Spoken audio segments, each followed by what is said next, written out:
सोलापूर जिल्ह्यातल्या खासगी याचबरोबर राष्ट्रीयकृत आणि सहकारी बँकांनी पूरग्रस्तांना हवी तितकी मदत करता येईल तेवढी करावी असं महत्वपूर्ण आवाहन आयोजित करण्यात आलेल्या बैठकीमध्ये सोलापूरचे कर्तव्यदक्ष जिल्हाधिकारी कुमार आशीर्वाद यांनी केलंय।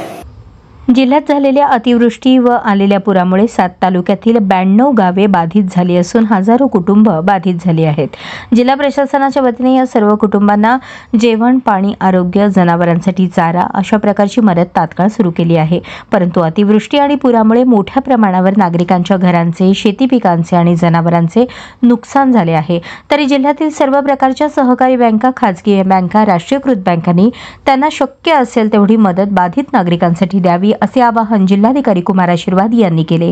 जिल्हा नियोजन समितीच्या सभागृहात पूरग्रस्त बाधित नागरिकांना मदत देण्याच्या अनुषंगाने सर्व सहकारी बँकांचे चेअरमन, मुख्याधिकारी, खासगी व राष्ट्रीयकृत बँकांचे जिल्हा प्रतिनिधी यांच्या समवेत आयोजित आढावा बैठकीत जिल्हाधिकारी आशीर्वाद बोलत होते।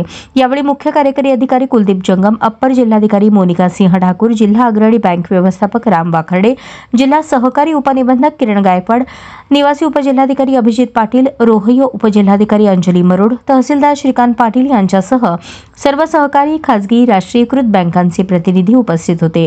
जिल्हाधिकारी आशीर्वाद म्हणाले, ज्या बँकांना आर्थिक स्वरूपात मदत करायची आहे त्यांनी आर्थिक स्वरूपात मदत करावी, तसेच ज्या बँकांना जीवनावश्यक वस्तू, अन्नदान किटच्या स्वरूपात मदत उपलब्ध करून द्यायची असेल त्यांनी जिल्हास्तरीय किंवा तालुकास्तरीय मदत कक्षाकडे आपली मदत पाठवावी। पूरग्रस्तांना मदत देण्यासाठी कोणाच्याही परवानगीची गरज नाही, त्यामुळे सर्व बँकांनी सढळ हाताने मदत देऊन सहकार्य करावे असे आवाहन त्यांनी केले।